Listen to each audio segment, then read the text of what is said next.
예, 지난 시간에 그 함수 분사와 커브 피팅의 문제가 전형적인 최소 제곱법 문제다라는 이야기 했습니다. m개의 점이 있습니다. 그 m개의 점을 n-1차 다항식으로 근사화하고 싶은 거예요. 이 n-1차 다항식 중에서 m개의 점과 가장 잘 어울리는 걸 찾는다. 뭐 이렇게 생각할 수 있겠죠. 그래서 ft1이 b1과 비슷하고 ft2가 b2가 비슷하고 쭉 나가서 ftm이 bm과 비슷하기를 바라는 거예요. 그래서 관심이 있는 건 요 벡터의 크기를 가장 작게 만들겠다라는 거죠. 그래서 그런데 요 벡터가 이런 꼴로 표시되고, 이때 A가 어떻게 됐습니까? 1, 위에 있는 내용인데, 여기선 정사각형 행렬인 경우만 보고, T1 제곱, T1 n-1, 1, T2 제곱, T2 n-1. 마지막으로 TM 제곱, TM n-1. x는 뭐 내가 찾으려고 하는 파라미터죠. 다항식의 개수. 그 다음에 b는 점들. 그래서 A가 m, x가 n by 1, x가 n by 1. 자, 이런 꼴로 됐죠. 그래서 이제 우리는 요 ax 빼기 b의 크기, 요 벡터, 이 크기를 가장 작게 하는 x 찾는 문제를 푼 거예요. 자, 근데 여기서 우리 그 a라는 행렬의 랭크를 한번 구해보죠. A라는 행렬의 랭크. A라는 행렬은 T1, T2, TM이 무엇이든 서로 다르기만 하면 항상 풀랭크예요. 그걸 여기서 증명하진 않았습니다. 이게 무슨 얘기입니까? 만약에 m이 n보다 작으면 작거나 같다고 할까요? 작다고 합시다. 그러면 얘가 풀 로랭크니까 존재성이 성립하는 경우죠. 이건 어떤 경우냐면 예컨대 두 점을 2차 다항식으로 연결하는 거예요.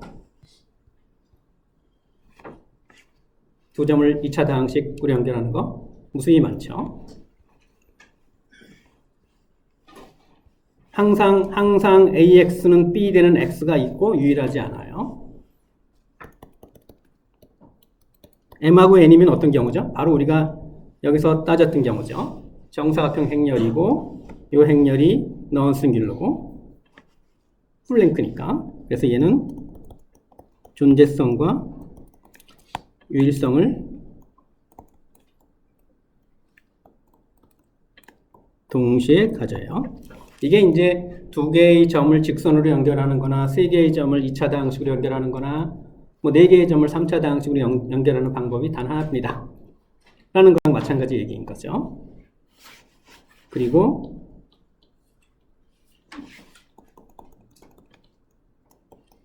m이 n보다 크면 이건 데이터의 수가 내가 찾으려고 하는 파라미터의 수보다 훨씬 많은 거죠. 훨씬 많다고 해도 많은 거죠. 이러면 풀 컬럼 랭크라서 유일성이 성립해요. 얘는 ax, b 되는 x가 없을 수 있고 있다면 단 하나뿐인 경우죠. 그리고 우리가 관심 있는 건 바로 요 경우예요. 그림으로 보면 뭐 이런 거 무수히 많은 점들을 뭐 직선으로 연결한다, 근사화한다든가 그런 얘기가 되겠죠. 예, 그래서 요 두 앞에 두 개의 경우에서는 AX, B 되는 X가 당연히 있고, 요 세 번째 보면은 ax, b 되는 x가 없을 수 있어서 우리가 이거를 풀어야 되는 거죠. 그리고 얘가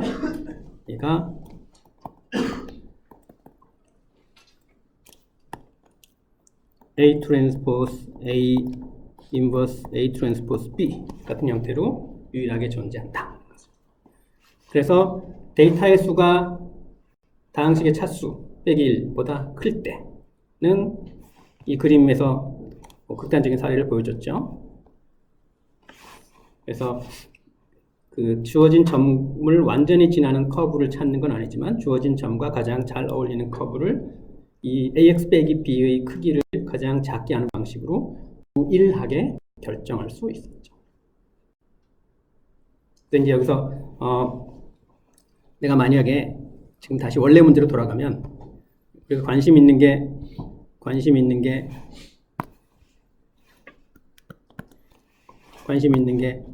이거 작았으면 좋겠고 이거 작았으면 좋겠고 이거 작았으면 좋겠고 이런 거죠. 그러니까 여러분이 원하면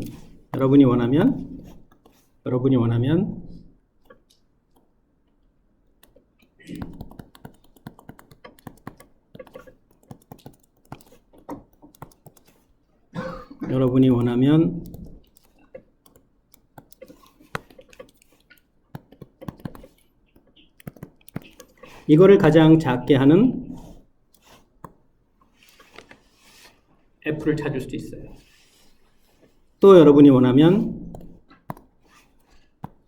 또 여러분이 원하면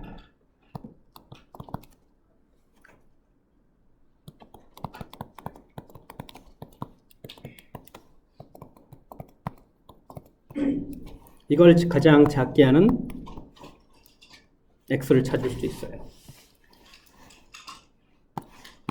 그렇습니까? 나는 지금 ft1과 b1이 가깝고 ft2가 b2랑 가깝고 ftm이 bm이랑 가깝고 이렇게 되길 원하는 거죠. 근데 내가 원하는 생각을 구현하는 방법은 처럼 해야만 하는 게 아니라 이걸 가장 작게 할 수도 있겠고 또는 ftk-bk의 절대값 중에 제일 큰 거를 가장 작게 할 수도 있겠죠. 이건 어떤 의미냐 하면 벡터의 크기를 우리가 여기서처럼 각각의 요소를 제곱해서 더하고 루트를 씌우는 방식이 아니라 다른 방식으로 정의할 수도 있다는 거예요. 그런데 문제는 이렇게 할 때 내가 그 x를 찾는 방법이 우리가 여기서 한 것처럼 간단치 않다는 얘기예요. 우리가 여기서 한 건 뭐예요? 우리가 여기서 한 건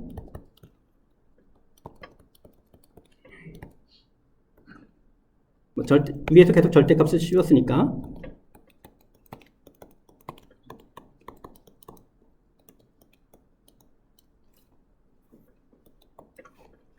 이거 루트 씌워도 되고 안 씌워도 되죠. 그렇죠? 이걸 가장 작게 하는 x를 찾나? 이거의 2분의 1 제곱 루트를 한 것을 가장 작게 하는 걸 찾나? 마찬가지인 거죠. 우리가 한 건 이거예요. 그러니까 그 점과 점 사이의 거리들을 작게 하는 방법은 사실은 벡터의 크기를 어떻게 정의하느냐에 따라서 다르게 선택할 수 있는 거죠. 다만 이 경우는 아까서 얘기했던 것처럼 x가 깔끔하게 잘 나왔어요. 이 두 경우는 잘 모르겠어요. 이렇게 x가 깔끔하게 잘 나온 이유는 바로 내가 벡터의 크기를 이렇게 정의했기 때문에 이거의 루트로 정의했기 때문에 자기끼리 내적한 게 크기의 제곱이 되도록 벡터 크기를 정의하면 크기를 가장 작게 하는 x 찾는 문제를 쉽게 풀 수 있는 거예요. 이것도 풀려면 풀 수 있는데 이것만큼 간단하진 않은 거죠. 그래서 이제 여기서 처음 시작할 때 얘기했던 것처럼 벡터의 크기를 재는 방법이 유일하지 않아. 우리처럼 재는 게 문제 푸는데 가장 도움이 된다. 문제를 가장 쉽게 풀 수 있다. 우리처럼 정의한 게 뭐라고 해요? 크기의 제곱이 자기끼리 내적한 게 되도록, 또는 자기끼리 내적한 거의 루트가 크기가 되도록 크기를 정의하면 이런 문제 쉽게 푼다는 거죠. 그러니까 첫 시간에 얘기한 것처럼 크기를 어떻게 정의하면 좋을지에 관한 문제는 그게 물리적으로 어떤 게 더 잘 어울리는지에 관한 것일 수도 있겠지만, 우리 맥락에서 보면 그것보다는 어떻게 크기를 정의하는 게 크기 가장 작게 하는 x 찾는 문제를 가장 쉽게 풀 수 있게 해주는지 라고 볼 수 있는 거죠. 어쨌든 이렇게 해서 우리는 점들과 가장 잘 어울리는 다항식을 찾는 문제를 이렇게 ax 빼기 b의 크기를 가장 작게 하는 x 찾는 문제로 바꿔 쓸 수 있고, 그 다음에 ax 빼기 b의 크기를 각각의 요소의 제곱에서 루트 씌운 걸로 정의하면 또 이렇게 간단하게 답이 나온다. 이 사실을 알 수 있습니다. 문제를 이렇게 정의할 때까지는 크기를 어떻게 정의하든 상관없어요. 그런데 이렇게 정의하고 나서 이런 답을 얻는 데는 크기를 어떻게 정의하느냐에 따라서 얘기가 달라지는 거죠. 크기를 자기끼리 내적한 거에 루트로 정의해야만 이렇게 간단히 구할 수 있게 되는 거죠. 자, 이제 이렇게 해서 그 최소 제곱법의 예로 커브 피팅까지 다 다루었습니다. 3장 다 한 것 같은데, 또 뭐가 좀 남았네. 좀 봅시다. 또 뭐가 좀 남았어요. 갑자기 또 이런 얘기가 나오는데, 지금 ax 빼기 b의 크기를 가장 작게 하는 x 찾는 문제는 기본적으로 a의 레인지 스페이스 안으로 어떤 b를 투사하는 거죠. 그렇죠? 투사한다는 얘기는 레인지 스페이스로, 이게 지금 이 3차원 평면에서는 3차원 공간에서는 그림이 가능하죠. 이 3차원 공간에 2차원 평면으로 2차원 평면 밖에 있는 벡터를 수직으로 내려 걷는 거예요. 그래서 이 수직의 개념이 중요했어요. 이 수직의 개념이 벡터의 크기를 우리처럼 정의했기 때문에 중요한 거예요. 자기끼리 내적한 거의 루트로 벡터의 크기를 정의해야만 내적하고 크기가 연결이 되죠. 그래서 수직이라는 개념, 프로젝션 개념, 직교성이라는 개념이 의미가 있는 거예요. 벡터의 크기 다르게 정의하면 이 도구를 쓸 수 없어요. 그래서 요 문제가 벡터의 크기를 다르게 정의하면 이런 문제가 잘 쉽게 풀리지 않는 거죠. 벡터의 크기를 우리처럼 정의하면 이제 직교성 이런 게 중요한 의미를 띠게 돼요. 그래서 직교성에 대해서 좀 더 들여다 볼게요.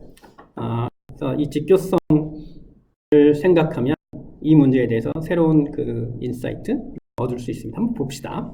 일단 우리가 지금 보통 유클리드 공간에서 베이시스 벡터로 정하는 게 뭐죠? 보통 정하는 게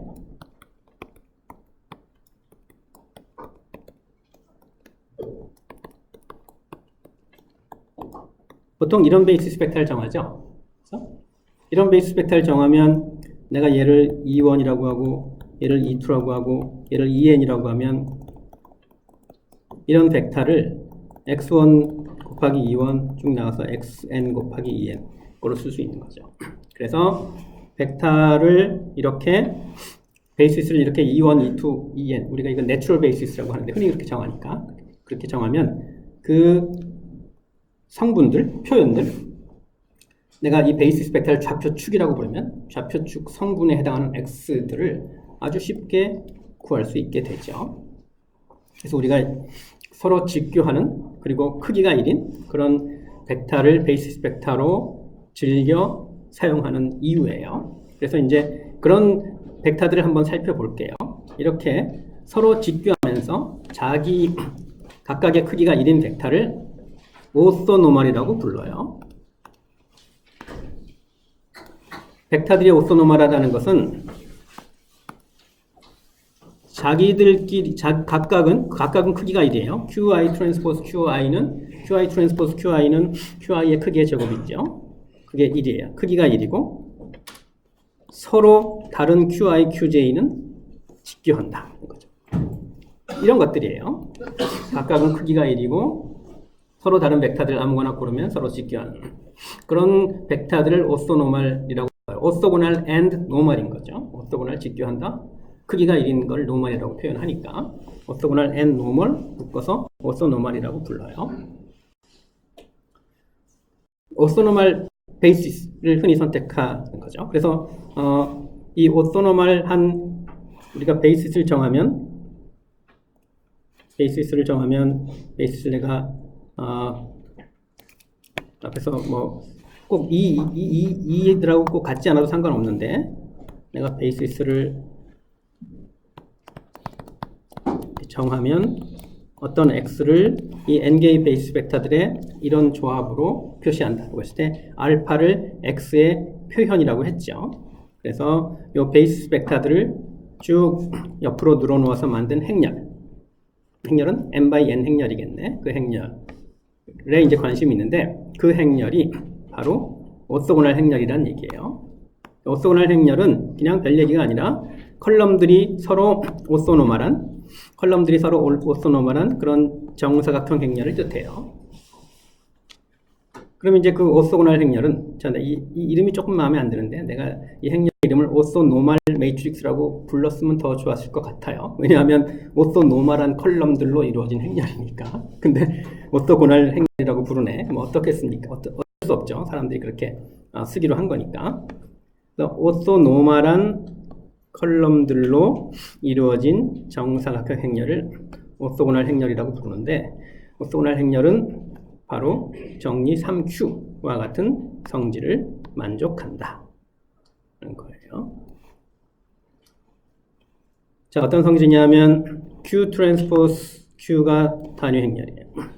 그런데 Q가 정사각형 행렬이니까 Q 트랜스포스가 Q 인버스일 수밖에 없는 거죠. 그래서 순서 바꿔서 Q 트랜스포스도 단위 행렬인 거예요. 이게 Q가 정사각형이 아니면 성립하는 얘기는 아닌 거죠. Q 트랜스포스 Q가 단위 행렬이니까 Q 트랜스포는 Q 인버스고 따라서 Q 트랜스포스도 Q와 Q 인버스를 곱한 것 단위 행렬이니까 이게 뭐냐 하면 Q 트랜스포스 내가 Q 트랜스포스를 P라고 놓으면 Q 트랜스포스는 P 트랜스포스 P예요. 그런데 Q의 컬럼들이 서로 오소노멀이면 Q 트랜스포스 Q가 단위 행렬이라고 얘기했죠. 마찬가지로 P 트랜스포스 P가 단위 행렬이에요.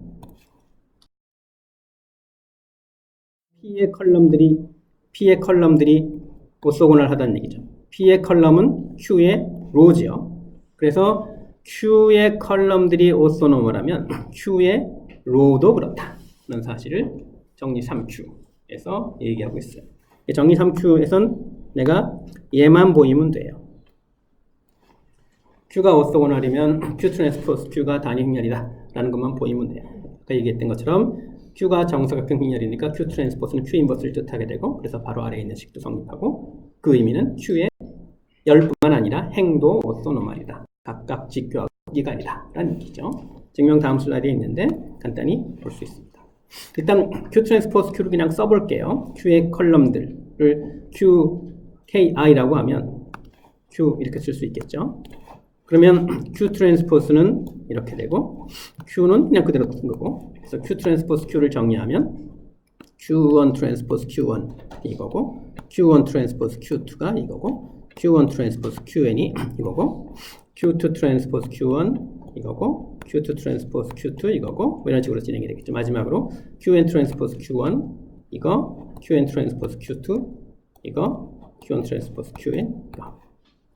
근데 보니까 대각 요소는 모두 Q의 크기예요.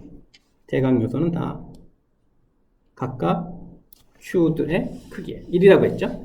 비대각 요소는 QI 트랜스포스 QJ 꼴이에요. 0이죠. 그러니까 대각 요소는 1이고 비대각 요소는 0이야.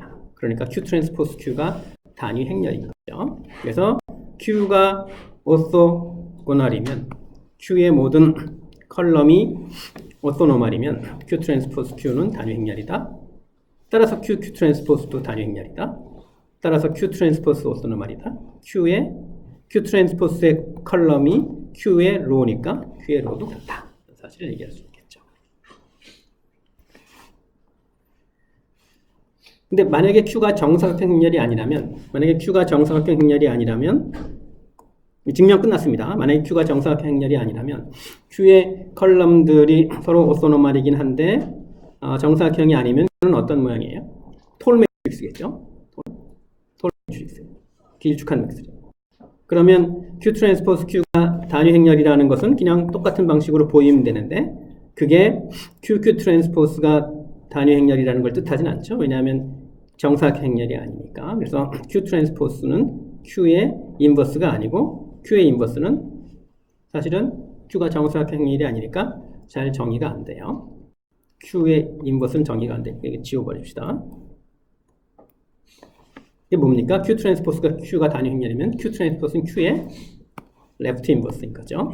Q 트랜스포스는 Q의 레프트 인버스, Q는 Q 트랜스포스의 라이트 인버스. 이런 관계가 성립하는 거죠. Q가 Q의 컬럼들이 오소노멀이지만 정사각형 행렬이 아니면 그냥 Q 트랜스포스가 Q의 레프트 인버스다 라는 얘기까지밖에 못하는 것. 당연한 거죠.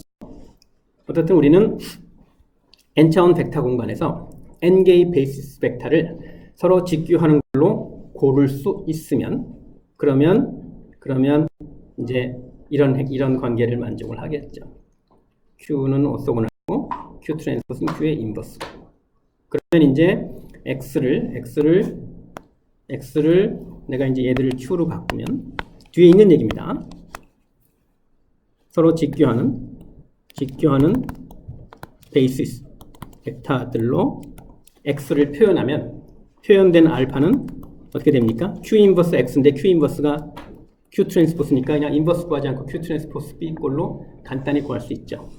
서로 직규하는 좌표를 정하면 그 성분을 아주 쉽게 구할 수 있다는 얘기예요. 그래서 우리가 직교하는 좌표계를 좋아하는 거죠. 자, 직교하는 좌표계 일반성을 잃지 않고 좌표축 크기 1로 정하면 그러면 그것들을 컬럼으로 하는 행렬은 오소고널이다. 그 얘기는 Q 인버스가 Q 트랜스포스다.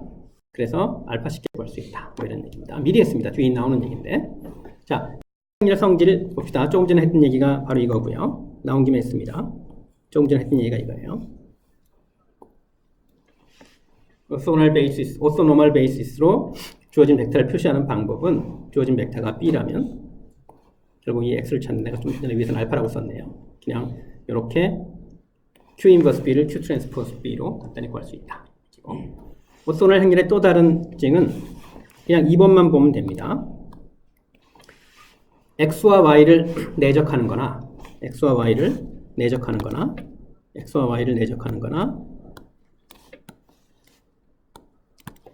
Q를 곱해서 QX와 QY를 내적하는 거나 마찬가지예요.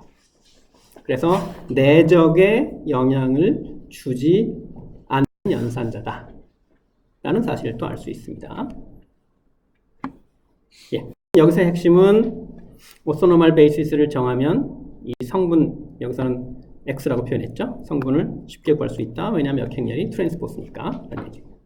자, 이제 우리가 이런 상황을 생각해 보면 n차원 벡터 공간에서 n개의 오소노멀 베이시스를 찾는 문제는 항상 풀 수 있을 것 같아요. 그래요? 내가 n차원 벡터 공간에서 n개의 오소노멀 베이시스 벡터 아무나 찾을 수 있잖아요. 이렇게 찾으면 되잖아요. 그렇죠? 그래서 n차원 벡터 공간에서 서로 직규하는 n개의 베이시스 벡터 찾으시오 라고 하면 그냥 찾으면 돼요. 근데 이제 구속 조건을 하나 붙여볼게요. 어떤 서브스페이스, 예컨대 행렬 A의 레인지 스페이스. 그러면 행렬 A의 레인지 스페이스면 베이시스 벡터를 어떻게 정하면 되죠? A의 독립인 컬럼으로 정하면 되죠. 그럼 베이시스 벡터가 이렇게 A의 독립인 컬럼처럼 이미 주어져 있어요. 그러면 이미 베이시스 벡터가 주어져 있는데 또 다른 베이시스를 서로 직교하는 베이시스를 찾아서 동일한 벡터 공간을 생성하도록 할 수 있겠는가? 라는 문제를 풀어보죠. 그거는 그냥 n차원 벡터 공간에서 n개의 독립인 n개의 오토고널한 베이시스 벡터를 찾으시오 라고 하는 것보다 조금 더 어려운 문제 같아요. 그래서 이제 그게 여기 나오는 그 그램 슈미트 프로세스라는 거예요. 자, 일단 이거 먼저 진행을 할게요. 순서를 잡고서 미안한데. 예. 그 어떤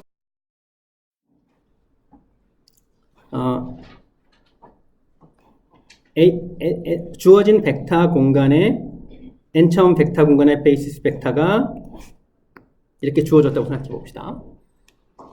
이런 베이시스 벡터가 주어져 있다는 이야기는 그냥 A들이 서로 독립이다 라는 이야기까지만 할 수 있는 거죠.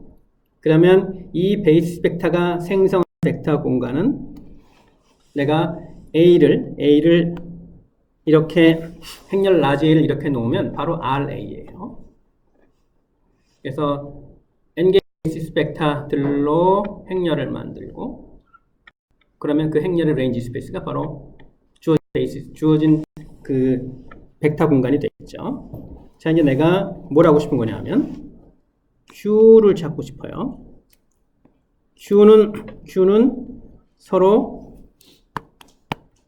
직교하며 크기가 1인 즉 오소노멀한 벡터예요. 그리고 요 Q들이 A들과 같은 벡터 공간을 생성하게 하고 싶어요. 그럼 내가 Q들을 컬럼으로 하는 행렬 라지 Q를 만들면 결국 RA와 RQ가 같아지도록 하는 Q들을 찾는 문제예요. 별게 아니라 일단 서로 직교하지 않는 베이시스 벡터가 주어지면 동일한 벡터 공간을 생성하는 하지만 서로 직교하는 베이시스 벡터를 찾아보자라는 거예요. 그 문제의 답을 그램 슈미트 프로세스라는 과정을 거쳐서 이야기를 하는 거예요. 여기 나와 있는 여기 과정이 이제 나와 있는데 이 과정이 바로 그램 슈미트 프로세스예요. 생각해 봅시다. 어렵지 않습니다. 자, 일단 가장 쉽게 생각할 수 있는 건 2차원 공간이에요. 이게 A입니다. A1, A2예요.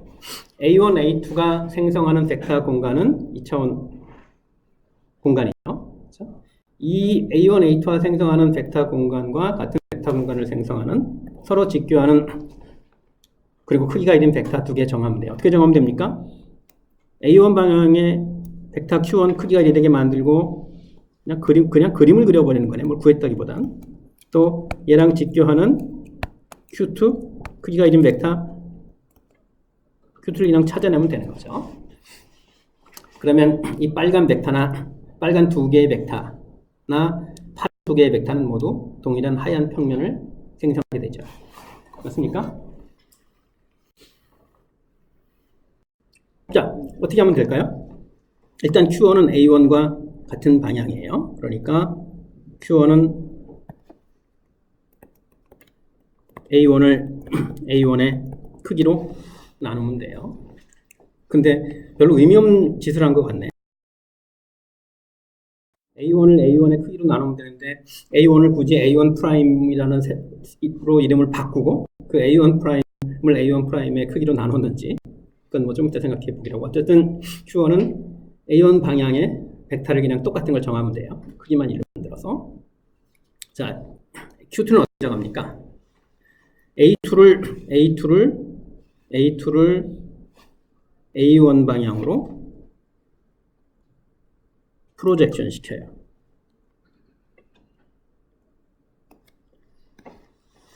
A2를 A1 방향으로 프로젝션 시켜요. 색깔 바꿀까요?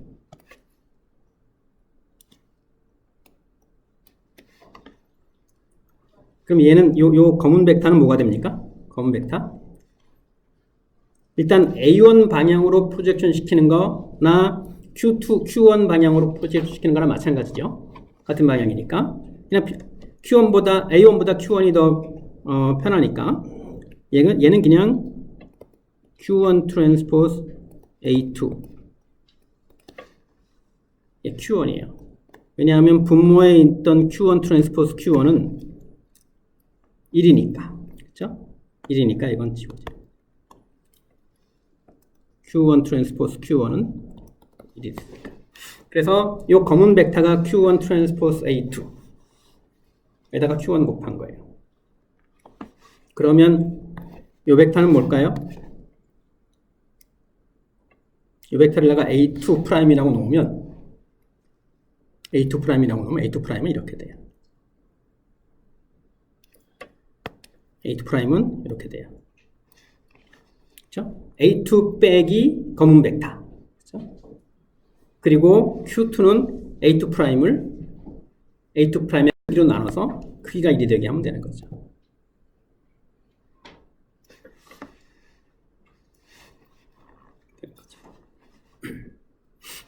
그 다음 이제 A3가 하나 더 있다고 칩시다. A3는 이 칠판에서 여러분 방향으로 튀어나오는 벡터예요. 이 A3가 요 하얀 평면 위에 있으면 A1, A2와 독립이 아닌 거죠. 그러니까 A들은 지금 주어진 벡터 간의 베이시스 벡터니까 A들은 독립이고, 그러니까 여러분 방향으로 튀어나오는데 그냥 독립이라고만 했으니까 그냥 튀어나올 뿐이지 수직으로 튀어나오는 건 아니에요. 그래서 그럼 이제 어떻게 하면 될까요? 여러분 방향으로 튀어나오는 벡터를 이 하얀 평면으로 프로젝션 시켜요. 그리고 A3에서 그걸 빼주면 바로 이 A2' 구했던 것처럼 이 하얀 평면에서 여러분 방향으로 튀어나오는 수직 벡터 나오게 되겠죠. 그리고 그거의 크기를 그 벡터를 그거의 크기로 나눈 게 A3, Q3예요. 이렇게 구하면 돼요. 자, 그런데 내가 여기서 지금 뭘 했냐면 얘가 바로 A3를 A1, A2가 이루는 평면으로 프로젝션 시킨 거 라고 했어요. A1, A2가 이루는 평면과 Q1, Q2가 이루는 평면이 같다는 것은 우리가 확인했죠. 조금 전에. 그러니까 A1, A2가 이루는 평면과 Q1, Q2가 이루는 평면과 같으니까 그냥 Q1, Q2가 이루는 평면으로 A3를 프로젝션 시킨 것이 이거라고 생각하면 돼요. 근데 어떻게 구했죠? 아직 왜 그런지 모르지만 Q1 방향으로 프로젝션 시킨 것과 Q2 방향으로 프로젝션 시킨 것의 합인 거죠. 어떤 좌표축들이 생성하는 공간으로 프로젝션 시키는 게 각각의 좌표축으로 프로젝션 시킨 다음에 더하는 건 아니에요. 일반적으로. 그런데 좌표축이 서로 직교할 때는 각각의 좌표축으로 프로젝션 시키고 나서 다 더한 꼴이 되는 거죠. 무슨 말이냐 하면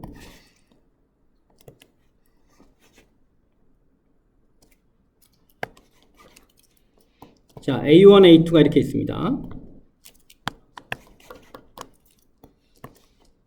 이렇게 있어요.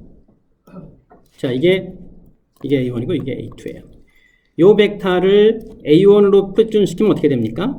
이렇게 됩니까?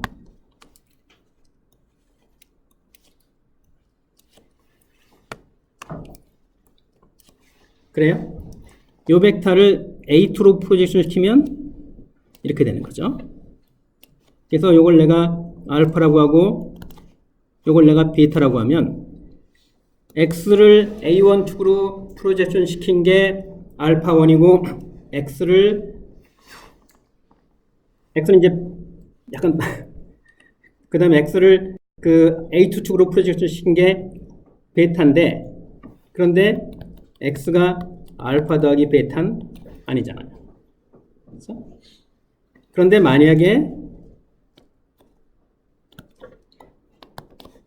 A1, A2 대신에 Q1, Q2를 생각하면 이게 X라면 X를 Q1으로 프로젝션 시킨 게 알파고 X를 Q2로 프로젝션 시킨 게 베타라면 X는 알파 더하기 베타인 거예요. 왜냐하면 Q1, Q2가 직교하니까.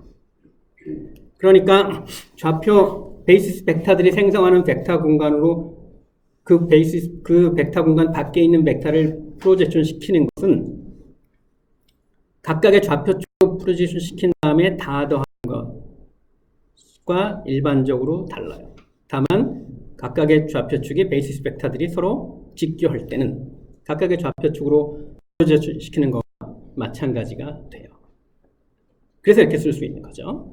이건 좀 뒤에 일반적으로 확인을 할게요. 네, 순서를 내가 바꿔서 앞 슬라이드에 있던 내용인데, 자, 이런 식으로 하면 지금 A1이라는 직선과 같은 직선을 생성하는 거 그 방향으로 크기 1로 만들면 돼요. 그게 Q1이었죠. 그 다음에 A1, A2가 생성하는 평면과 같은 평면을 생성하는 Q1, Q2 찾는 거 Q1은 이미 찾았고 A2를 A1 방향으로 프로젝션 시키고, 그렇죠? 그 다음에 거기서 그거를 A2에서 빼면 이게 되고, 이게 크기를 1로 만든 게 Q2가 되는 거죠. 그 다음에 A1, A2, A3가 생성하는 벡터 공간과 동일한 벡터 공간을 생성하는 Q3, 여러분 방향으로 튀어나오는 걸 선택하는 것은 A3를 Q1으로 프로젝트 시킨 거 더하기 Q2로 프로젝트 시킨 거, 그것이 Q1, Q2가 이루는 평면으로 프로젝션 시킨 거고, A3에서 그걸 빼준 게 바로 여러분 방향으로 튀어나오는 거고, 걔를 내가 A3 프라임이라고 하면 A3 프라임으로 크기로 나눈 게 Q3가 되는 거죠. 이런 절차를 일반화하면 이렇게 돼요. 이게 첫 번째 그대로 썼고요. 그 다음에 일단 어떤 상황이냐면 현재 내가 Q2를 QJ-1개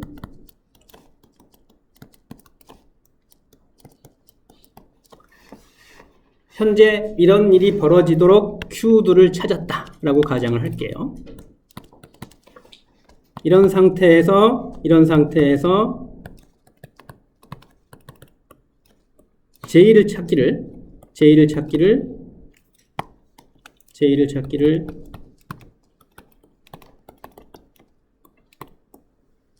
이렇게 되게 찾겠다는 거죠. 마치 수학적 기납분 같은 거죠.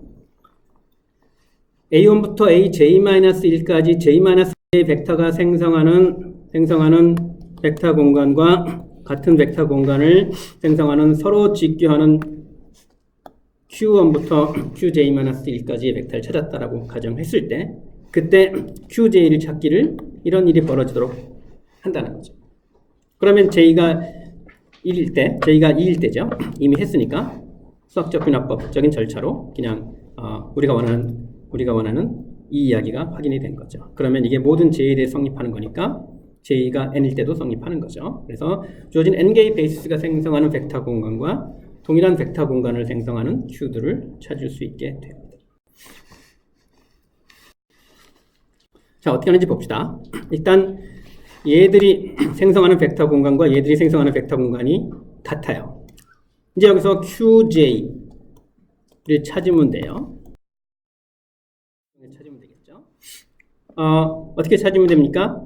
AJ를 조금 전에 찾은 요 벡터 공간으로 프로젝션해요. 그 다음에 그것을 AJ에서 빼요.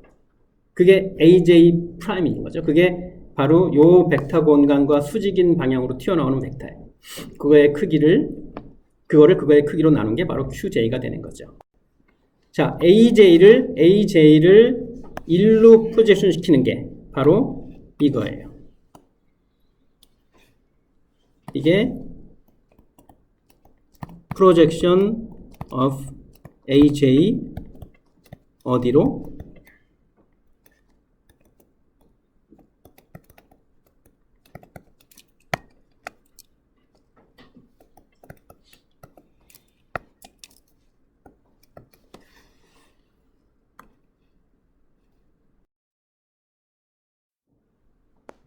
그리고 물론 얘는 얘랑 같죠. 그래서 얘가 바로 AJ를 글로 1로 프로젝션 시킨 거예요. 요 공간과 수직인 벡터가 나오게 되는 거죠. 그거의 크기로 나눈 게 바로 QJ죠. 이런 과정을 반복하면, 이런 절차를 밟으면, 그래서 제목이 프로세스네요. 이런 과정을 거치면 이제 이런 일이 벌어지고 모든 J에 성립하니까 결국 J가 N인 경우에도 성립하는 거죠. 이런 식으로 어떤 독립 벡터들이 있으면 동일한 벡터, 어떤 베이시스 벡터가 있으면 그거와 동일한 벡터를 생성하는 벡터 공간을 생성하는 오소노멀 베이시스를 찾을 수 있게 되는 거죠. 이게 그램-슈미트 프로세스입니다. 그리고 이 과정에서 일로 AJ를 생성하는 것보다 일로 AJ를 생성하는 게 결국은 같은 벡터 공간이지만 더 쉬웠던 건 얘들과는 달리 얘들이 서로 직교해서 잘못 얘기했죠. AJ를 얘로 프로젝션 시키고 또 쭉 나가서 얘로 프로젝션 시키고 AJ를 Q1으로 프로젝션 시킨 게 이거죠. AJ를 QJ-1로 프로젝션 시킨 게 이거고요. 그걸 다 더한 게 바로 요걸로 프로젝션 시킨 게 되는 거죠. 이게 이제 그램-슈미트 프로세스입니다. 자, 그러면 이제 그 얘기는 이제 말고 해야 될 것 같아요. 어떤 벡터 공간으로 프로젝션 시키는데 주어진 벡터 공간의 좌표축이 서로 직교하면 그 문제가 굉장히 쉬워진다는 거죠. 각각의 좌표축으로 프로젝션 시키고 나서 게 그 좌표축에 생성한 벡터 공간으로 프로젝션 시킨다는 거니까.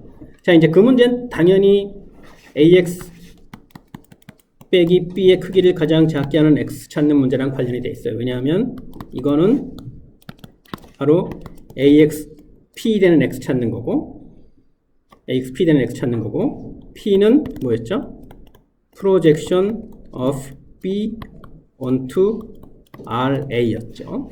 자, 근데 이렇게 이런 A라는 기호를 써서 이 얘기를 했을 때 A의 컬럼들이 이제 RA의 베이시스 벡터인데 얘가 독립이고 서로 직교한다는 보장은 없으니까 그냥 서로 직교하는 베이시스라는 사실을 강조하기 위해서 A라는 기호 말고 다른 기호를 쓸게요. 그걸 이제 Q라고 하겠습니다. 그러면 이제 QX 빼기 B의 크기를 가장 작게 하는 문제를 찾는데 Q가 오소고날 행렬인 경우에 해당하겠죠.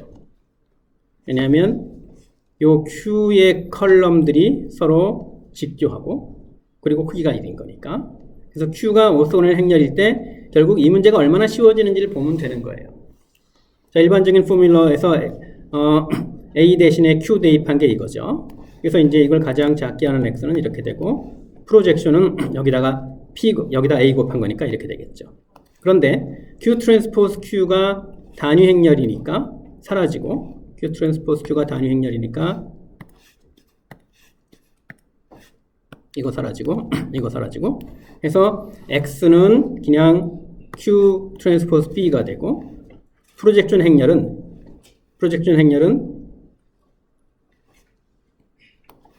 QQ 트랜스포스가 되는 거죠.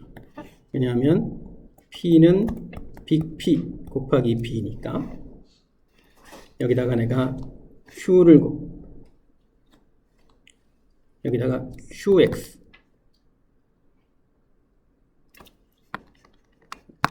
그냥 둡시다. 여기다가 Q를 곱한 게 바로 이거죠. QX가 QQ 트랜스포스 B가 되니까 이게 P인 거죠. 이게 P니까 결국 P가 Q 트랜스포스 QB, Q 트랜스포스 Q가 프로젝션 행렬 P에 해당하는 거죠. 그래서 프로젝션 행렬은 QQ 트랜스포스고 그리고 이걸 만족하는 X는 이렇게 구할 수 있고 이제 대단히 간단해지는 거죠. 역행렬 없이 구할 수 있습니다. 왜냐하면 Q 트랜스포스 Q가 단위 행렬이니까. 자, Q 컬럼들 Q들이라고 놓죠. 이건 별게 아니라 주어진 벡터 공간의 오소노멀 베이시스인 거죠. Q 트랜스포스 이렇게 되고 그래서 QQ 트랜스포스를 다시 정리하면 그냥 Q1 곱하기 Q1 트랜스포스 더하기 Q2 곱하기 Q2 트랜스포스 더하기 쭉 나가서 QN 더하기 QN 곱하기 QN 트랜스포스 이 각각은 모두 랭크 1인 행렬인 거죠. 랭크 1인 행렬을 N개 모은 거예요. 이렇게 해서 프로젝션 행렬 P를 구할 수 있는데 그래서 한번 P를 다시 한번 써볼게요. 그 프로젝션 스몰 P를. 그러면 스몰 P는 빅 P 더하기 빅 P 곱하기 B가 되고, 빅 P는 물론 이거고요. 그래서 빅 P 곱하기 B가 바로 프로젝션인데, 바로 얘가 그냥 간단히 이렇게 되는 거죠. 그리고 아까 또 얘기했던 것처럼 QI 트랜스포즈 QI 크기가 1이니까 결국 얘나 마찬가지고, 이것이 의미하는 바가 뭐? 이것이 의미하는 바가 바로 B를 QI로 프로젝션 시킨 거예요. B를 QI로 프로젝션 시킨 것을 다 더한 게 Q들이 생성하는 벡터 공간으로 프로젝션 시킨 게 되는 거죠. 이건 우리가 그램-슈미트 프로세스를 미리 봤으니까 얘는 projection of B onto AI하고 다른 거예요. 각각의 좌표축으로 프로젝션 시킨 것을 다 더한 게 걔네들이 생성하는 벡터 공간으로 프로젝션 시킨 거다라는 이야기는 일반적으로 성립하는 건 아니고 좌표축이 직교할 때만 성립하는 거죠. 그걸 여기서 보여준 거죠. 그래서 이제 서로 직교하는 좌표축을 정하면 이렇게 최소 제거법을 푸는 것도 아주 간단해지는 거죠. 그럼 이제 최소 제거법을 푸는 절차가 A의 레인지 스페이스로 프로젝션 시키고, 그리고 그 결과를 P라고 했을 때 AX, P 되는 X 찾는 문제일 때 A의 레인지 스페이스 좌표축 A의 컬럼들 말고 서로 직교하는 걸 선택하면 이 문제가 되게 풀릴 거다라는 짐작이 들어요. 그래서 먼저 한 게 A들이 생성하는 벡터 공간과 Q들이 생성하는 벡터 공간이 서로 같도록 하는 오소노멀한 Q를 찾은 거예요. 그 절차가 그램-슈미트 프로세스였고, 그리고 이 정리 3T에 그 내용이 요약돼 있어요. 그럼 이제 처음에 별 의미 없이 그냥 Q1을 A1의 크기로 나누면 되는데, 굳이 A1을 A1 프라임이라고 놓고 A1 프라임을 A1 프라임의 크기로 나눈 걸로 한 이유가 이 알고리즘을 보면 분명해지겠죠. 일반적인 변수 정의할 때 그냥 AJ를 일반적인 변수 정의할 때 요거 QJ를 AJ 프라임을 AJ 프라임으로 나눈 형태로 변수를 정의하면 A1도 그렇게 해주는 게 더 편할 테니까 그런 의미가 있는 거죠. 자, 이제 다 찾았어요. 다 잘 찾았고,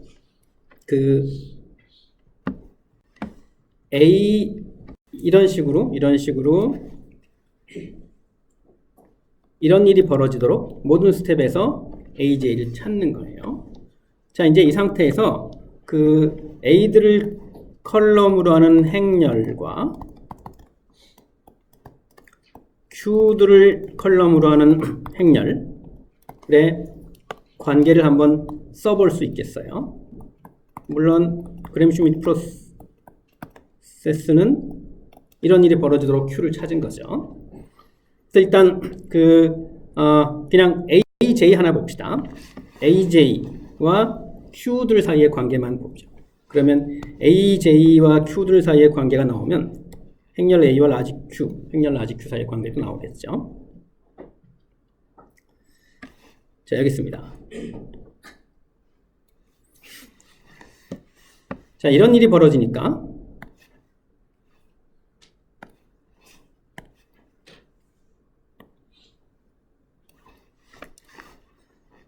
자, AJ는 당연히 이 벡터 공간에 있죠. 그러니까 이 벡터 공간에도 있어요. 그러니까 AJ는 QJ 플러스 1의 영향은 받지 않는 거예요. 그렇죠? 그러니까 지금까지 찾은 Q1부터 QJ까지가 들의 조합으로 AJ를 쓸 수 있는 거예요. 그래서 AJ는 Q1 곱하기 뭐 더하기 Q2 곱하기 뭐 쭉 나가서 QJ 곱하기 뭐의 꼴인 거예요. 그래서 AJ가 Q1부터 QJ까지 J개의 Q들의 조합으로 표시할 수 있다는 건 이 사실에서 분명히 알 수 있어요. 자, 그런데 Q들은 서로 직교하는 거죠. 아까 여기서 이런 그림 그렸던 거 생각납니까? X를 서로 직교하는 벡터들의 조합으로 표시하는 건 각각으로 프로젝션 시켜서 더하면 돼요. 직교하니까. X를 A1, A2의 조합으로 표시하는 건 각각으로 프로젝션 시켜서 더하는 거와 다르죠. 왜냐하면 이렇게 더해야 되니까. 그런데 Q들은 서로 직교해요. 그러니까 이 성분은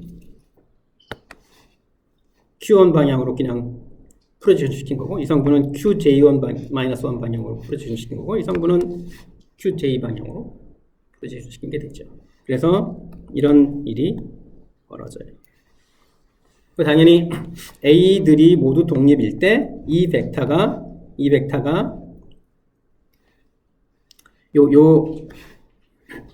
AJ 서로 0이 아니어야, AJ 프라임이 0이 아니어야 이렇게 나눠서 QJ를 구할 수 있는 거죠. 그래서 요 과정에서 이게 AJ가 0이 아니다라는 건 AJ가 QJ-1, Q1부터 QJ-1까지 J-1개의 벡터가 생성하는 벡터 공간에는 없다는 이야기예요. 그러니까 이 0이 아닌 거고, 그렇게 AJ 프라임 구하고 나서 QJ까지 구하고 나면 AJ를 이렇게 Q들의 조합으로 표시할 수 있게 되는 거죠. 자, AJ가 이랬으면 A1, A2 쭉 나가서 J에 대해서 1부터 N까지 대입하면 AJ와 A들과 Q들 사이의 관계가 나오겠죠. 그래서 여기 써볼게요.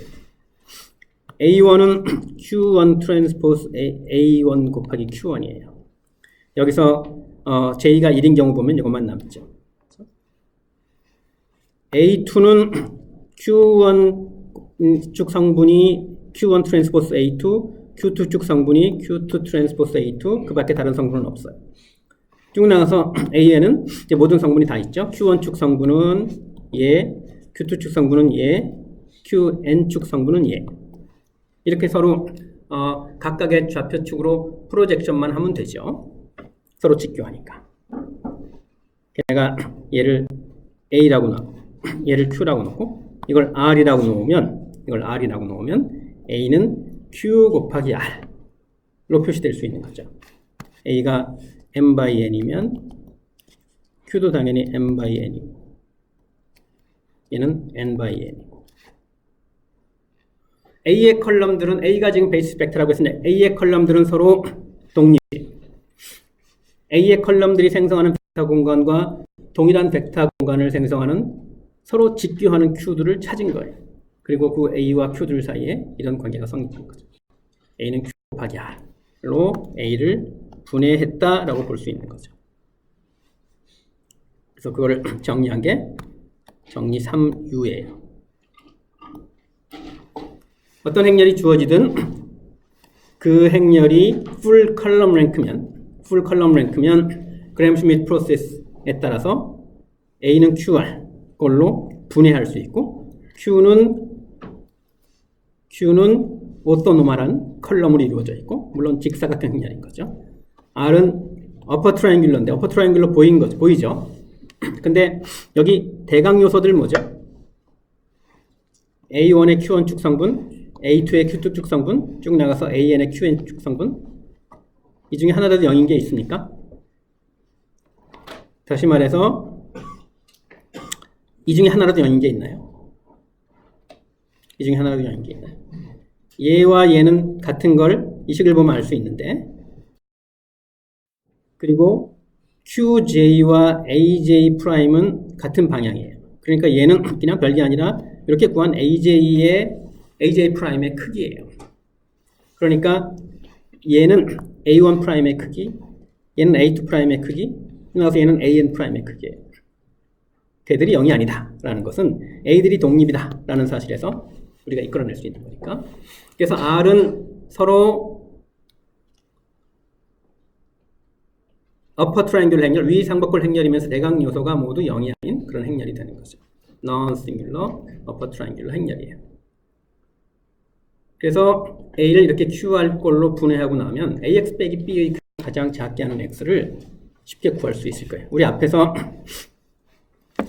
A의 컬럼들 자체가 원래 서로 직교하면 간단하게 풀렸었죠. 근데 일반적인 A랑 구별해서 그냥 Q라는 걸 썼는데 이제 A의 컬럼들이 서로 독립일 때 A는 QR 꼴로 분해하고 나면 이런 거 비슷하게 쉽게 문제가 풀릴 거다라는 생각을 할 수 있어요.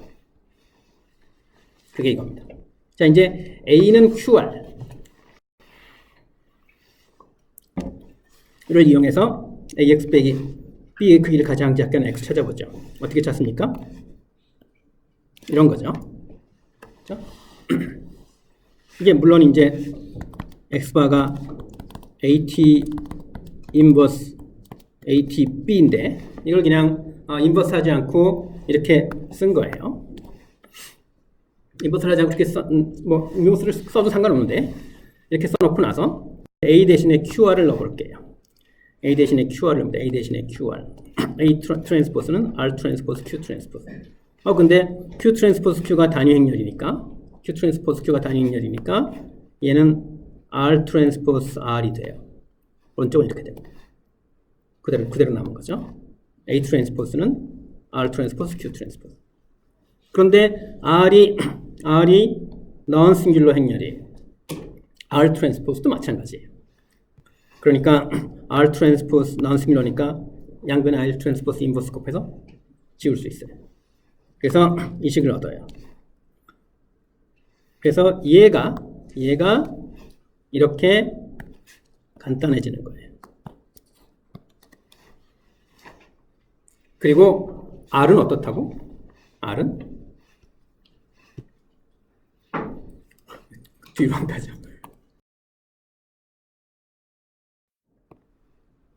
R은 어떻다고요? 어퍼 트라이앵글 행렬. 어퍼 트라이앵글 행렬. 이 식 만족하는 X바 찾는 거 그냥 가우스-고법 이용해서 만들려는 형태랑 이미 같은 거죠. 그러니까 X바의 마지막 요소부터 하나하나 찾아낼 수 있는 거죠. 그래서 A를 QR로 분해하고 나면 뭘 한 거죠? 그램 슈미트 프로세스를 한 거죠. 그러면 AX 빼기 B의 크기를 가장 작게 하는 X를 이렇게 쉽게 찾을 수 있게 되는 거죠. 물론 이제 그냥 그 비교를 하자면 바로 이거예요. 자, 이 문제 이렇게 푸는 거와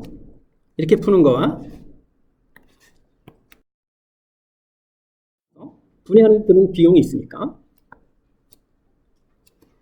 그래서 이거 푸는 거와 이 둘을 비교할 필요는 있겠네요. 그렇죠? 그래서 1번과 일단 A는 QR로 분해하고 나면 그거를 QR 분해라고 불러요. 이 장에서 우리가 분해 하나 배웠나요? LU 분해, LU 디컴포지션. A를 PA는 LU 꼴로 쓴 거죠. 그걸 LU 분해라고 하는데 A를 QR 꼴로 쓴 건 QR 분해라고 하면 되겠네. 그래서 2번을 하고 났기 때문에 3번처럼 간단히 풀 수 있는 거죠. 그러니까 2번과 3번의 비용을 다 한꺼번에 따져야 돼요. 이렇게 하는 것과 그냥 1번을 가지고 바로 X 구하는 거 비교를 물론 해봐야 되겠죠. 이건 여러분이 생각해 보세요. 그래서 이런 식으로 QR 분해를 하면 전체적으로 3번처럼 아주 간략하게 아주 효율적으로 풀 수 있도록 어떤 문제를 최소 제곱분 문제를 효율적으로 풀 수 있도록 문제가 잘 표현되더라 하는 거예요. 이렇게 해서 이제 그 AX 빼기 B의 크기를 가장 작게 하는 X 찾는 문제 풀어놓고 그 문제의 핵심은 어떤 벡터 공간으로 B를 프로젝션 시키는 건데 프로젝션이라는 과정 자체가 벡터 공간의 베이시스 벡터가 서로 직교할 땐 아주 쉬워서 베이시스 벡터를 이렇게 서로 직교하는 걸로 잡으면 이 문제가 전체적으로 이렇게 한 식으로 요약됐듯이 효율적으로 풀 수 있게끔 바뀌더라. 얘기를 합니다. 여전히 우리가 직교하는 좌표축을 생각하는 이유가 있는 거죠. 자, 이제 이렇게 해서 3장 모두 마치겠습니다. 거칠게 요약을 하면 이 장은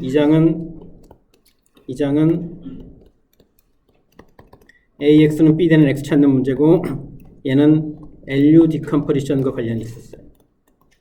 3장은 AX 빼기 B의 크기를 가장 작게 하는 X 찾는 문제인데 이게 꼭 그래야 되는 건 아니지만 QR분해랑 관련이 있었어요. 꼭 그래야 하는 건 아니지만이라는 이야기를 한 이유는 그냥 이렇게 바로 할 수도 있으니까. 그래서 이제 직교하는 좌표축에 대한 관심이 여전히 있다라는 이야기 정도를 해두죠. 자, 이렇게 해서 이제 3장까지 모두 마치고요. 2장, 3장 필기된 노트는 다시 게시판에 올리겠습니다. 그리고 이제 마지막 주제로 넘어가죠.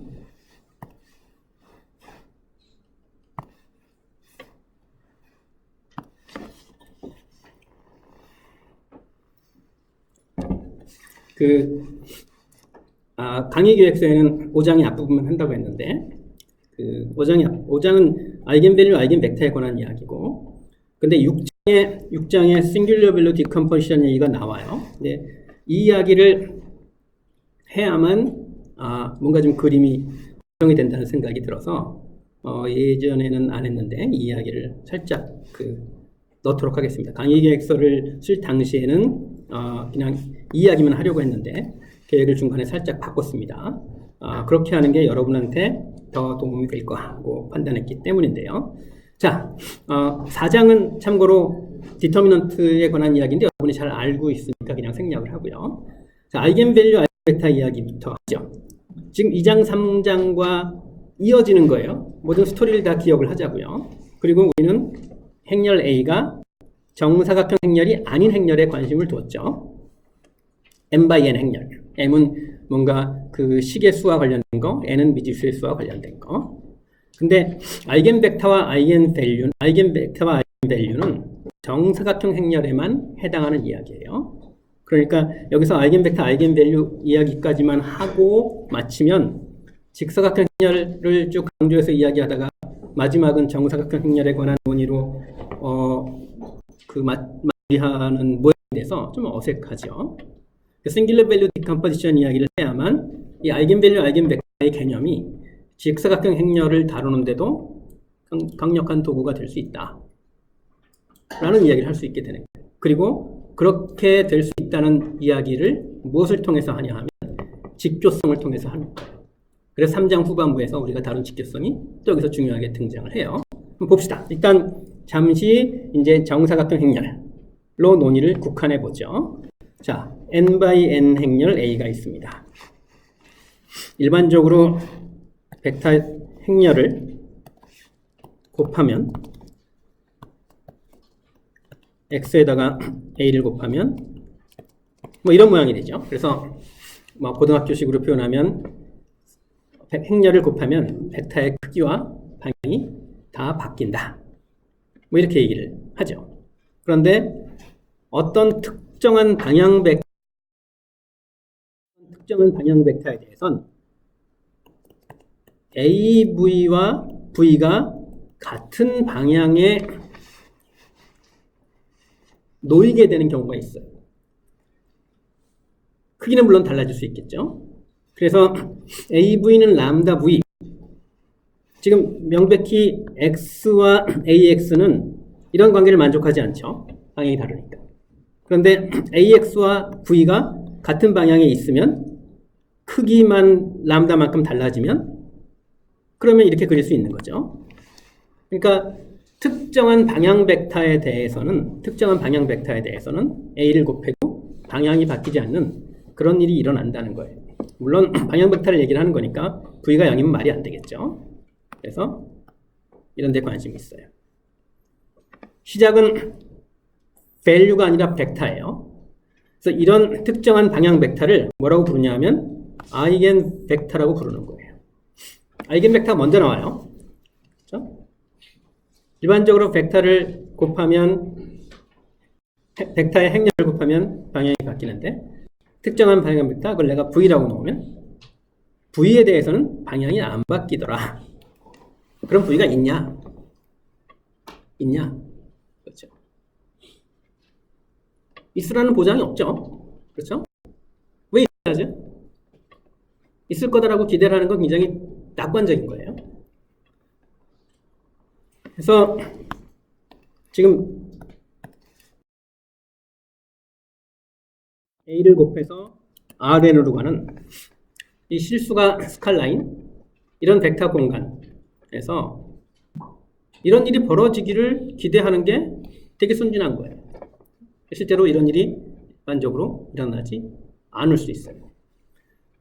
근데 이제 그거 생각해 보자고요. 2차 방정식의 근 몇 개 있죠? 2차 방정식의 근 이런 경우면 하나도 없고 이런 경우면 하나 있고 중근 이런 경우면 2개 있고 그러니까 2차 방정식의 근이 이래. 일반적으로 n차 방정식의 근 몇 개 있죠? n개 있을 수도 있고 n-1개 있을 수도 있고 한 개 있을 수도 있고 하나도 없을 수도 있어요. 없을 수 있는 거죠. 그러니까 없을 수 있는 거예요. 근데 복소수를 쓰면 좋은 점이 여러 있는데 회로 이론 하는 사람들은 뭐 페이서 얘기 제일 먼저 하죠. n차 방정식의 근은 중근수 포함하면 항상 n개 있다. 같은 이야기를 실수의 세상에서 복소수의 세상으로 확장하는 순간 할 수 있게 되는 거죠. 얼마나 간결해요. 그래서 그 문제와 마찬가지로 조금 지나면 마찬가지로가 아니라 그 문제랑 같다라는 사실을 확인할 수 있는데 어쨌든 이 시점에서 마찬가지로라는 표현을 쓰면 그 문제와 마찬가지로 아이겐벡터가 Rn에 있으라는 보장이 없어요. 그런데 수의 세상을 복소수에서 잘못 얘기했죠. 수의 세상을 실수해서 복소수로 확장하면 이걸 만족하는 V가 항상 있다라는 이야기를 할 수 있죠. 몇 개 있는지는 또 좀 복잡한 문제인데 그래서 이제 수의 세상을 갑자기 여기서 출발했는데 갑자기 복소수로 확장해요. 스칼라가 갑자기 복소수예요. 그래서 수의 세상을 확장하고 나서 이걸 만족하는 V와 람다를 찾아보죠. 이걸 만족하는 V를 아이겐 벡터라고 부른다고 했죠. 크기 얼마큼 변합니까? 람다만큼 변하는데 그걸 아이겐 밸류라고 부릅니다. 그럼 이제 이 식이 성립해요. AV가 람다 V다. 이 식은 다시 쓰면 이렇게 되는 거죠. A 람다 V가 0. 물론 이렇게 쓸 수도 있고요. 0이 아닌 V에 대해서 이게 성립한다는 이야기는 A 람다 I가 스링귤러 마찬가지로 람다 I I가 스링귤러가 되는 거죠. 그 이야기는 determinant 람다 I A가 0 이라는 말과 같고 determinant A 람다 I가 0이라는 얘기랑 같아요. 그래서 아이겐 벡터에 관심이 있어서 문제를 유도를 했는데 정리라고 나니까 아이겐 밸류에 관한 조건이 나오게 되네. 람다가 A야. 그리고 얘는 정확히 람다의 n차 다항식이에요. 그래서 이것만 보면 얘는 정확히 람다의